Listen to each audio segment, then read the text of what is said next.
Good evening, class. The basis of the fit of development methodologies in software projects was established with the classification of Boehm and Turner.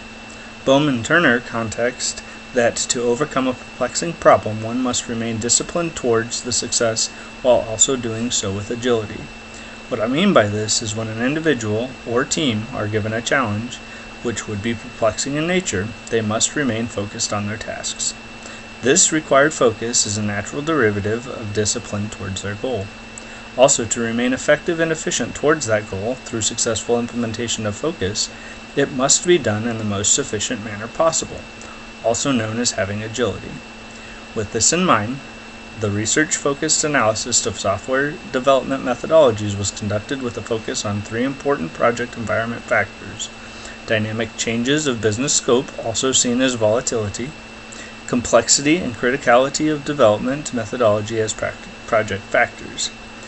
The methodologies that were the concentration of this analysis were Agile and Waterfall, where Waterfall is known as a sequential process model of analysis, design, development, and testing, and Agile retains flexibility to address constraints without demanding major upfront investments, also being adaptable to changing market conditions. With these two methodological approaches, we can break down how these may be advantageous in a given situation. These approaches can be highlighted in certain development efforts, whereas they may fail in others. For example, when we know the expectation of the end product and it is understood to remain true no matter the change in any given environment or situation, the waterfall approach will be more advantageous than Agile. When a video game is developed by a company, the most logical approach seems to fall in line with that of waterfall. As previously mentioned, it would follow a sequential process where the endgame goal is analyzed, designed, developed, and then tested. This leaves no room for change or adaptation along the way. However, when we travel to the realm of flight simulation, where we must best emulate an ever-evolving scenario, typically based on the world stage, we must remain fluid as the software development process is underway.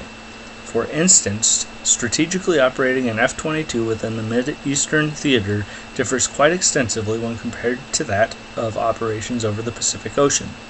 Not only are we changing the environmental facets of the simulation, but also the combative capabilities of the enemy. It is due to the nature of this software that the Agile software development methodology remains the most appropriate in this situation. Finally, when we break down how these software development methods compare with common goals and baselines, we find some interesting facets of their goals to be true. For instance, the use of traditional methodologies in projects led to a stronger and significant negative effect of requirements volatility on goal achievement compared to the effect based on the whole sample. This validates that the waterfall approach is not only very much dependent upon well-defined requirements before the development lifecycle continues, but also that it will lead to detrimental effects if it is not accomplished. This concept remains true when looked at from the perspective of an agile or hybrid approach, where the effect was not significant while using agile and hybrid methodologies.